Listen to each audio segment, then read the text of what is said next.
Fala pessoal, beleza? Vamos para mais uma aula de Educação Física. Sejam todos bem-vindos. Hoje nós vamos estudar a parte 3 das lutas brasileiras, o Jiu-Jitsu. Então pessoal, há vários fatos importantes sobre a história do Jiu-Jitsu e sobre a sua criação. Há rumores, que o Jiu-Jitsu surgiu na Índia para os monges se defender, certo? Então eles criaram uma modalidade de defesa, porque quando eles faziam suas viagens transportando cargas valiosas, eles eram constantemente assaltados. Então, como os budistas eles não podem desferir socos, chutes, pontapés, eles criaram uma modalidade, certo? Que essa modalidade, o objetivo era a defesa pessoal, era imobilizar os oponentes, certo? Então, é uma modalidade que deu origem a mais tarde o Jiu-Jitsu. Então, o Jiu-Jitsu ele teve esse início em vários locais diferentes, como também na China, e viajando pela Ásia, chegou até o Japão, onde lá, de fato, foi registrado seu surgimento, através das escolas dos samurais. A princípio, o Jiu-Jitsu ele só podia ser ensinado lá no Japão. A intenção é que a modalidade não fosse usada contra o seu povo, certo? Como ele era uma técnica muito avançada, certo? E muito eficaz, ele passou a ser como se fosse um segredo militar, certo? Como um segredo para a sua defesa e também para o ataque. Então, a partir do momento que eram disputadas guerras, ele passou a ser fundamental para o pessoal lutar, pois era necessário o combate corpo a corpo, e passou a ser usado bastante pelos samurais, na escola dos samurais. No jiu-jitsu, ele usa-se como corpo para alavanca, para derrubar ou neutralizar o adversário sem golpes traumáticos, ok? Então, o jiu-jitsu teve todo esse início, pegando assim do contexto, Índia, China, Japão. De fato, foi no Japão onde se consolidou, certo? Através do Jigoro Kano, Com a imigração para a Europa e as Américas, no começo do século XX, a arte suave ganhou o mundo, certo? Então, quando o Jigoro Kano, que era um mestre japonês, um homem sábio, membro do departamento cultural e também praticante do jiu-jitsu, ele revolucionou as técnicas do jiu-jitsu, criando uma modalidade para si, certo? Então ele criou a própria modalidade do jiu-jitsu, que hoje é o judô, certo? É o judô Kodokan. Então, há vários fatos importantes nessa criação, que Jigoro Kano ele criou essa modalidade, praticou em uma sala pequena, certo? Num dojo pequeno, e com 12 atletas, e ele teve que mudar de local por conta que os atletas, nos treinamentos, eles destruíram o local com o treino, certo? Então, o treino de tantas práticas, de tantas execuções, ok? Um aluno de Jigoro Kano, Mitsu Maeda, ele também é muito importante para a criação do jiu-jitsu brasileiro. E tudo isso começou em 1914, Mitsu Maeda, que era especialista em artes marciais orientais, fez uma viagem, uma excursão pelos Estados Unidos, pelas Américas, e ele desembarcou no Brasil. Ele sendo um especialista nas artes orientais, ele fez desafios, por onde passava. Então fez desafios na Argentina, na Colômbia, fez desafios nos Estados Unidos e vencendo todos os seus oponentes. Ele venceu mais de 2.000 lutas, e ele foi apelidado pelo homem mais forte que já viveu. Um ano após isso, em 1915, após sua chegada ao Brasil, ele criou a escola em Belém do Pará, a escola de jiu-jitsu, e passou a ensinar o Gastão Gracie. Esse fato é fundamental para o jiu-jitsu brasileiro. O Gastão Gracie levou seu filho, Carlos Gracie, de 19 anos. Ele era um adolescente muito inquieto, certo? Então ele levou para o jiu-jitsu para que ele conseguisse controlar a sua força, controlar a sua energia. Então, houve uma época em que eles tiveram que mudar do Belém do Pará para o Rio de Janeiro, lá onde foi criada a primeira, foi fundada a Academia Gracie, em 1925. A Academia Gracie a família Gracie, no caso, ela é composta, né, por Carlos Gracie e Hélio Gracie. Carlos Gracie sendo o mais velho, e ele passou a ministrar aulas nas academias da Gracie, né, criou uma rede de academias. Então ele dando aula na academia,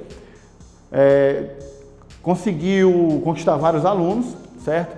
E o seu irmão mais novo, Hélio Gracie, devido a ele ser um pouco franzino e problemático, era doente, ele não praticava jiu-jitsu, mas ele assistia todas as aulas, ficava lá no cantinho, ele aprendia a parte teórica, né? Vamos dizer assim. Então até que um dia, Carlos Gracie, ele não pôde ministrar aula, e Hélio Gracie estava presente na academia e ele deu a sua primeira aula de jiu-jitsu, né? Então os alunos gostaram do estilo de Hélio Gracie, dando essas aulas, e passaram a ter aulas com Hélio Gracie. Então foi aí o início da trajetória de Hélio Gracie no jiu-jitsu, né? A modalidade do jiu-jitsu também é conhecida como arte suave, certo? Arte milenar suave. As principais técnicas são de alavancas, torções e pressões para dominar e imobilizar o oponente. No jiu-jitsu, explorar os erros do oponente conta mais do que usar a força e a velocidade. O Hélio Gracie, né, ele também desafiou vários lutadores mundo afora.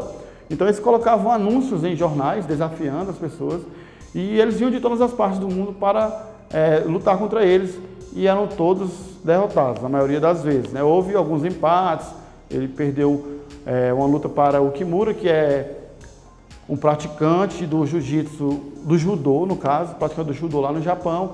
Então vale também ressaltar que eles venciam lutadores com 20, 30 quilos acima do peso do Hélio Gracie e do Carlos Gracie, né? Então a família Gracie, ela foram os percussores também das lutas de MMA, certo?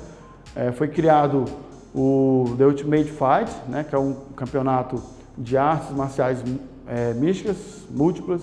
Então, essas artes marciais, elas eram de todos os estilos, né? Taekwondo, Karatê, Jiu-Jitsu, em diversas outras modalidades também. Então, foi em 1994 que surgiu o The Ultimate Fight. Eles venderam para um americano, e até hoje esse é o maior campeonato de lutas do mundo, certo? Então nós temos vários lutadores que fizeram história no jiu-jitsu, como Rickson Gracie, Royce Gracie. Ficaram famosos também por criar também a dieta Gracie, né, que é uma alimentação saudável para os seus atletas conseguirem os melhores desempenhos nas lutas. Então, embora o jiu-jitsu tenha suas origens na Ásia, no Japão, a família Gracie conseguiu com que o jiu-jitsu fosse nomeado, certo? Fosse certificado como uma modalidade de luta brasileira. Por isso que nós hoje estamos falando do jiu-jitsu brasileiro, conhecido aí afora como Brazilian Jiu-Jitsu. Aqui em Itauá nós temos, né, uma prática muito forte de jiu-jitsu.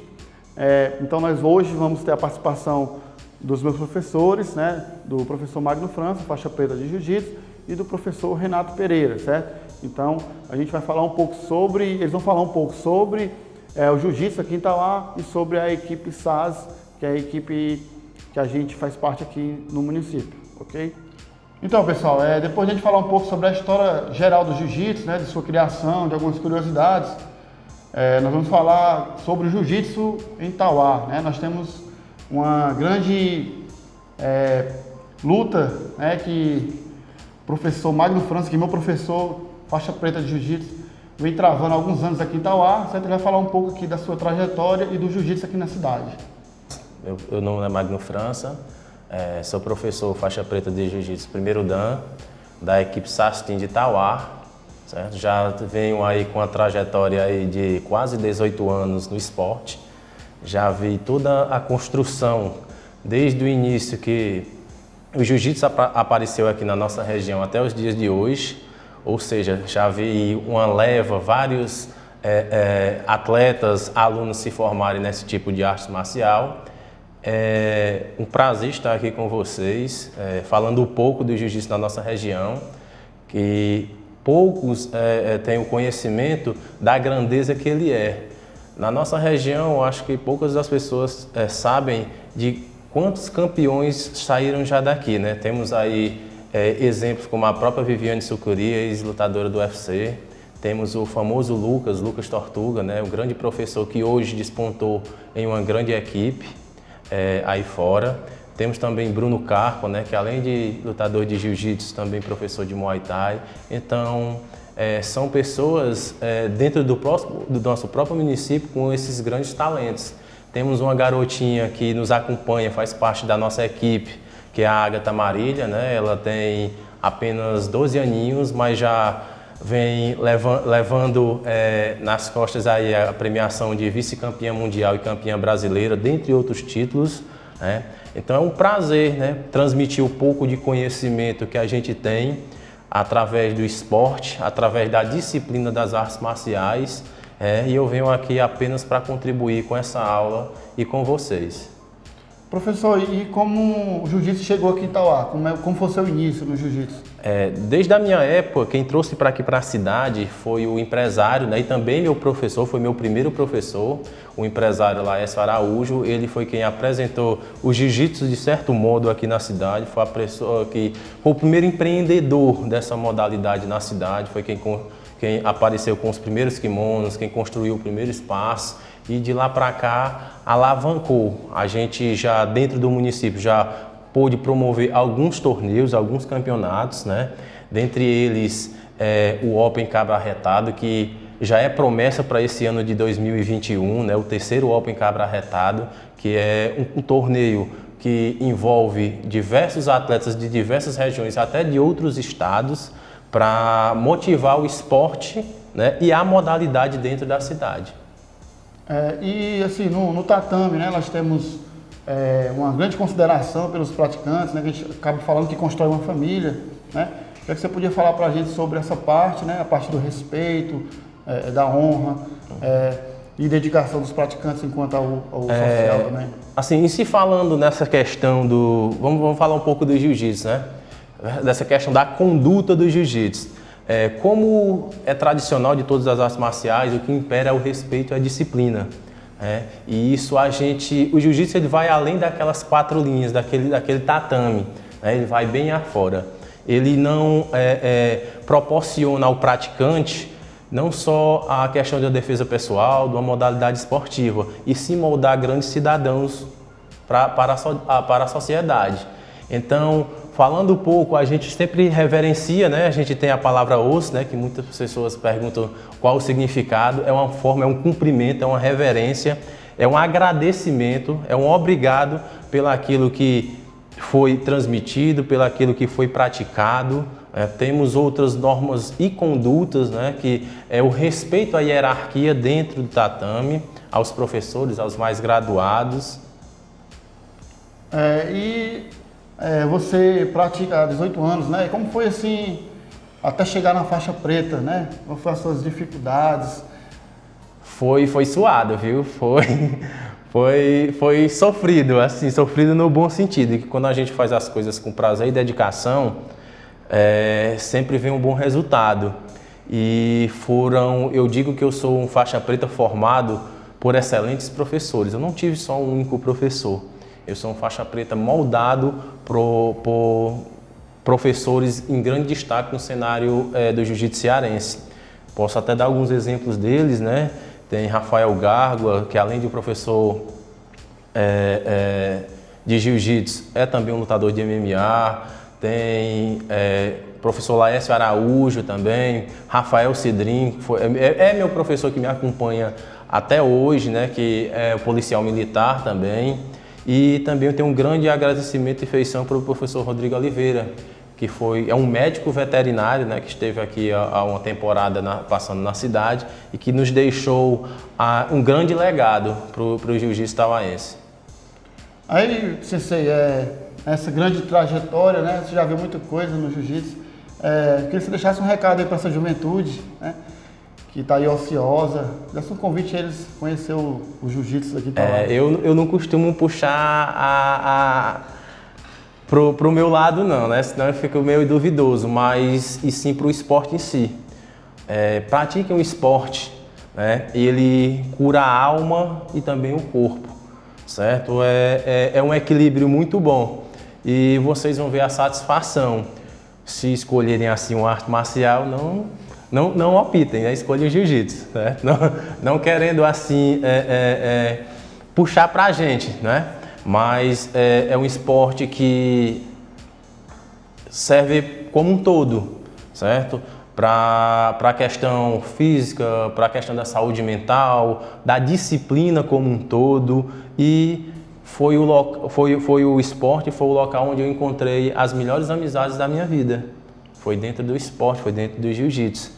E ele se propaga, além de boas amizades, a construção de uma família. Não aquela família de sangue, mas aquela família que eu tenho certeza que vai lhe acompanhar por toda a sua vida. Sim, obrigado. Ok, pessoal, depois de aprender um pouco sobre a história do jiu-jitsu, sobre o jiu-jitsu aqui em Itauá, tivemos a participação do professor Magno França. Agora eu vou convidar aqui meu professor de jiu-jitsu, o Renato Pereira. Ele é faixa marrom, 2 graus, certo? Então ele vai falar um pouco da equipe SAS, né, da equipe do qual a gente faz parte, de como ela foi criada e um pouco também da sua trajetória no jiu-jitsu. Seja bem-vindo, Renato. Obrigado, Du. Eu fico muito grato pela oportunidade de poder falar a respeito dessa equipe que me apresentou o jiu-jitsu, né? Eu já tenho mais de 12 anos de treino de artes marciais, especificamente o jiu-jitsu. Nesses 12 anos eu sempre pertenci à SAS, né? Ou à família SAS, como a gente costuma dizer. Então, o que é a equipe SAS? A equipe SAS ela foi fundada, né? Pelo grande mestre Sá, né? Conhecido como mestre Sá. O mestre Sá, ele era, assim como eu, ele era militar, né? Das Forças Armadas da Aeronáutica. Aqui no Ceará, o primeiro contato que o cearense, né, a terra alencarina, teve com o jiu-jitsu foi através da própria família Grace, certo? Eles se estabeleceram aqui por 2 anos. Só que eles não chegaram a fundar uma academia, né? Não chegaram a estabelecer um dojo. Aí, por motivos que a gente não conhece, eles foram embora e deixaram alguns alunos que não levaram adiante a filosofia do jiu-jitsu aqui no Ceará. Nesse mesmo período, o grande mestre Sá, como ele era militar das Forças Armadas, ele foi para Pernambuco. Lá ele teve contato com o jiu-jitsu, né, com as artes marciais, acabou se formando como instrutor, né, como graduado, com o grande mestre Yano, que era um japonês, né, que tinha vindo para o Brasil trazer a doutrina do jiu-jitsu, Takeo Yano. E aí ele se forma como instrutor, volta anos depois, né, quase 10 anos depois, para o Ceará, e monta a Academia da SAS, né? O dojo que foi conhecido como Academia do Professor Sá. Ficou conhecido como Academia do Professor Sá. E de lá para cá, várias gerações da família dele assumiram, né, a responsabilidade pela equipe. Hoje, já falecido, o professor Sá, quem assume a equipe é o filho dele, né, o nosso mestre, Sazinho, né? Aqui no Brasil a responsabilidade é do Sazinho, né? Vale ressaltar que a equipe SAS ela cresceu de tal maneira, né? Ela é oriunda, né? Originária do Ceará, mas a equipe SAS ela está difundida no mundo todo. Nós temos academias no Reino Unido, na Itália, nos Estados Unidos são quase 30 academias, né? E todas essas academias que a gente gosta de ressaltar sempre é que nós temos uma só conduta, né? Nós procuramos cultivar isso com o empenho, com o afinco do professor Sazinho, né? Herança moral e ética do professor Sá, de levar para as pessoas não só uma luta, né? Não só uma técnica de combate, né? Mas uma filosofia de vida. Proporcionar a pessoas com baixa estima uma melhora nessa condição, oferecer a pessoas que precisam de mais autoconfiança essa condição, trabalhar com pessoas que têm problemas de relacionamento. O jiu-jitsu proporciona isso também, né? Pessoas que têm jovens, adolescentes, crianças até, que têm problemas de socialização, o jiu-jitsu também ajuda. E esse é o principal papel da equipe. Não é formar só atletas, né? Mas é formar cidadãos. Eu acho que esse é o principal legado que o professor Sá nos deixou. Uma arte marcial carregada de filosofia, ética, moral, que traz consigo valores e princípios que moldam o caráter de um cidadão, né? A gente ressaltar, né, que o mestre Sá, né, é do interior do Ceará, senador Sim, Pompeu. senador Pompeu, exatamente. E assim, pra gente, né, que tá lá, tá fazendo parte da equipe e seguindo esse modelo, né, de tradição, do respeito, né, da gente conduzir as atividades com dedicação, falando também do lado do jiu-jitsu social, né, que a gente espera, sim, que o jiu-jitsu se torne presente nas escolas, né, já tem projetos aí para que isso aconteça, porque a gente sabe da sua força, do social, que tira o jovem da rua, né, quando eles ingressam no jiu-jitsu, eles ingressam numa família e a gente acaba um ajudando o outro, não tratando como adversário, sim como um companheiro de treino, que isso é muito importante. E Sensei, queria que você falasse um pouco da sua trajetória, como foi que você entrou para o jiu-jitsu? Então, o jiu-jitsu para mim foi fundamental, assim, para moldar o meu caráter, né? Eu acho que eu entrei no jiu-jitsu, eu tinha 21 anos, 22 anos, mais ou menos isso. E foi um período muito turbulento da minha vida, né? Passava por uns problemas pessoais e tal. E o jiu-jitsu me ajudou muito a continuar centrado nas coisas que realmente deveria dar atenção, né? Na minha vida como estudante, na minha vida familiar, né? Na minha vida profissional. Porque a gente tinha que... Primeiro, o jiu-jitsu me livrou de um mundo que é muito comum, né? Que é o mundo das drogas, né? Porque você nunca falta oportunidade para as pessoas lhe oferecerem alguma coisa para você experimentar, seja bebida, seja uma droga lícita, seja uma droga ilícita, e o jiu-jitsu ele me afastou disso daí, né?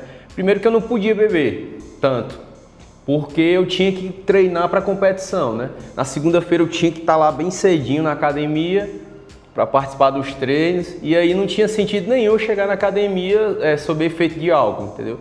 Então já nesse sentido me ajudou. Quando o professor via que eu estava com alguma dificuldade, ele ia lá, cara, o que está acontecendo e tal? Seu treino hoje não rendeu, não teve desempenho. Então sempre foi assim, o jiu-jitsu ele me ajudou nas competições, seja nas preparações para os campeonatos, né? A ser um cara mais centrado, né? Outra coisa que me chama muita atenção no jiu-jitsu, isso me ajudou muito também, é porque eu sempre tive muito problema de concentração. E o jiu-jitsu, depois que eu comecei a fazer jiu-jitsu, eu ganhei deu um up assim na minha concentração. Porque é um esporte que você está a todo momento usando a cabeça. Se você não, por um momento, um piscar de olho, você desconcentrar, perdeu a posição, já era, né? E aí você aprende a pensar sob pressão. O adversário tá ali fazendo uns 100 quilos, né? Que a gente conhece as nomenclaturas. Para quem conhece também vai entender. O adversário está por cima fazendo uns 100 quilos. Tá ali montando uma estratégia para fazer uma finalização. Aí você não pode se perturbar, não pode ficar ansioso, perder a paciência. Você tem que raciocinar ali com calma, cautela, para poder reverter aquela situação de inferioridade que você se encontra naquele momento. Então o jiu-jitsu me ajudou dessa maneira aí, tanto do ponto de vista mental quanto do ponto de vista social. Foi essa transformação, essa bênção que Deus me deu. Foi o jiu-jitsu. Muito bom. O pessoal tem essa visão, né, de lutas, né, de violência, de agressões, enquanto a gente tem que montar a estratégia, né? Jiu-jitsu são muitos detalhes, a gente tem que estar atento ali a todos os ensinamentos, como você acabou de falar.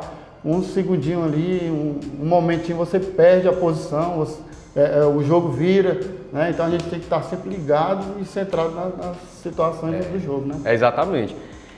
Eu costumo dizer, Dudu, que o arrogante não foi feito para treinar jiu-jitsu. A pessoa que é muito orgulhosa, ela não foi feita para treinar jiu-jitsu. Geralmente, quando a pessoa chega assim no tatame, ela muda. Ela se torna mais calma, ela se torna mais centrada, né? Ela acalma um pouco os ânimos, Porque o bom atleta de jiu-jitsu, todos os top, campeões mundiais, todos eles são muito humildes, assim. Se você falar com eles na rua, você nem vai saber que eles são atletas, exceto pelo físico, né? Que geralmente o atleta de jiu-jitsu é mais forte mesmo, né? Até mesmo por conta da questão da luta. Mas isso que você falou realmente é a mais absoluta verdade, né? O atleta de jiu-jitsu, ele tem essa capacidade mesmo de concentração. Geralmente ele não é afobado, não é aquela pessoa irritada, né? Que quer beligerante, como a gente diz, né?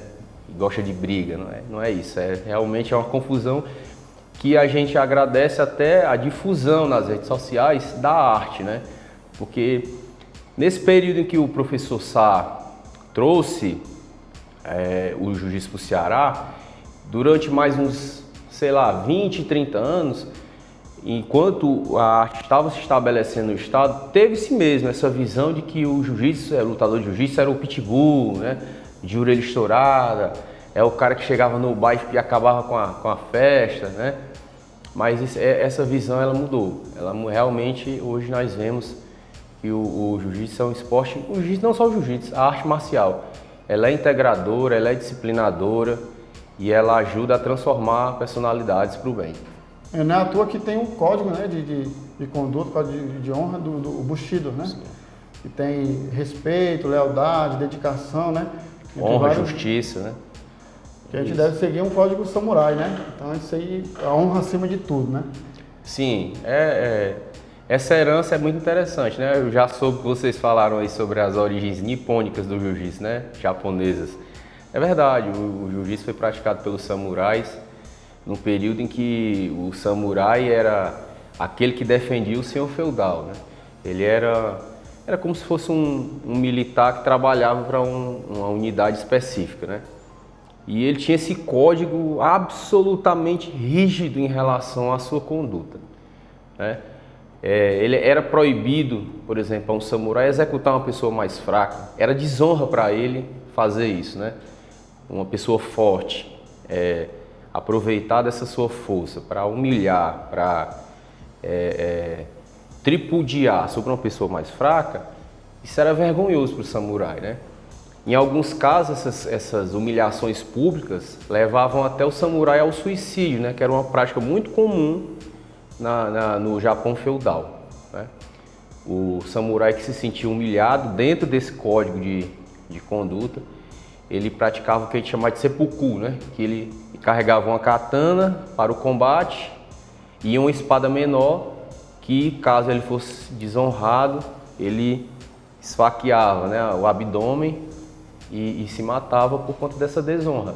Então, isso é só um exemplo para vocês entenderem como o samurai levava a sério esse código de ética que o Dudu falou agora. E a gente tenta levar também, né? Ninguém vai se matar, né, Dudu? Mas ninguém vai se suicidar, né?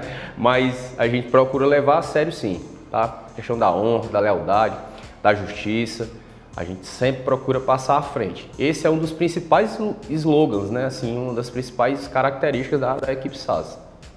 Então, Sensei, levando para esse lado social também, né? Queria que você deixasse um recadinho para a juventude sobre o jiu-jitsu. Pronto, galera, ó, principalmente aí os adolescentes, a galera que está formando o caráter, formando a personalidade. O esporte transformou a minha vida, o esporte transformou a vida de muitas pessoas que eu conheço, certo? Seja do ponto de vista social, como eu falei, seja do ponto de vista psicológico, né? Muitas vezes também eu vi o esporte, aqui na nossa equipe nós temos inúmeros exemplos, né? De pessoas que moravam na periferia, que hoje dão aula nos Estados Unidos, que vivem do esporte. Isso aí não é difícil, é uma coisa mais normal, certo? Basta você se dedicar ao esporte. Então, o conselho que eu dou para vocês, quem quiser, né, se vocês puderem conhecer o jiu-jitsu, conhecer as artes marciais, vocês não vão se arrepender, isso eu tenho certeza, certo? Vocês vão crescer como pessoa, vão crescer em todas as áreas da sua vida, né? Ganhar aí disciplina, foco, né, perspectiva, né? Ter perspectiva é uma coisa muito importante, né? O que é a perspectiva? É perceber que você pode ir muito mais além do que você imagina. O jiu-jitsu com certeza vai lhe proporcionar isso, né? Se Se você tiver oportunidade, procura o Dudu aí e a gente vai mostrar o caminho de como vocês conhecerem a arte suave. É isso, Sensei. Obrigado. Eu que agradeço. Em algum momento a gente vai combinar para fazer uma parte prática, com apresentações de alguns golpes e algumas técnicas do jiu-jitsu. Então, pessoal, no jiu-jitsu tem muito movimentos de empurrar e de puxar, certo? Então preparei aqui uma atividadezinha simples, prática, para você dizer que está em casa, né? Você vai precisar da ajuda de alguém, chama um irmão, chama seu pai ou sua mãe, certo? Eu vou marcar aqui com uma fita, vocês podem estar riscando o chão, certo? Então primeiro vou fazer 2 linhas paralelas, certo? Convidar aqui o professor Renato a participar comigo, onde a gente vai ficar em cima da linha, certo? Com uma mão pegada, e eu vou tentar tirar ele de cima da linha e ele vai fazer o mesmo, certo? Vamos fazer melhor de 3, ok? Então, pessoal, vamos lá para a atividade, ó. Fiz 2 linhas, certo? Vai ficar com os 2 pés em cima da linha. Vamos ficar com a mão aqui pegada, paralela, certo? Outra mão aberta. Então o objetivo é tirar ele de cima da linha ou ele fazer o mesmo, certo? Então vai evitar que o outro tire da linha. Então pode puxar, certo?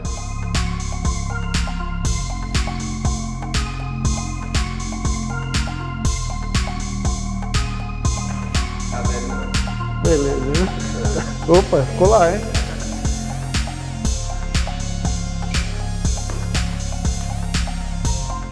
Opa! É isso, pessoal. Vamos fazer melhor de 3, certo? A gente pode fazer uma variação dessa brincadeira. Em vez de fazer a linha, faz 2 círculos, né? Onde vai ficar com o pé dentro do círculo. Ok? Então você vai puxar e a gente pode variar também fazendo de empurrar, ok? Vou fazer só uma demonstração. Botou o pé em cima aí.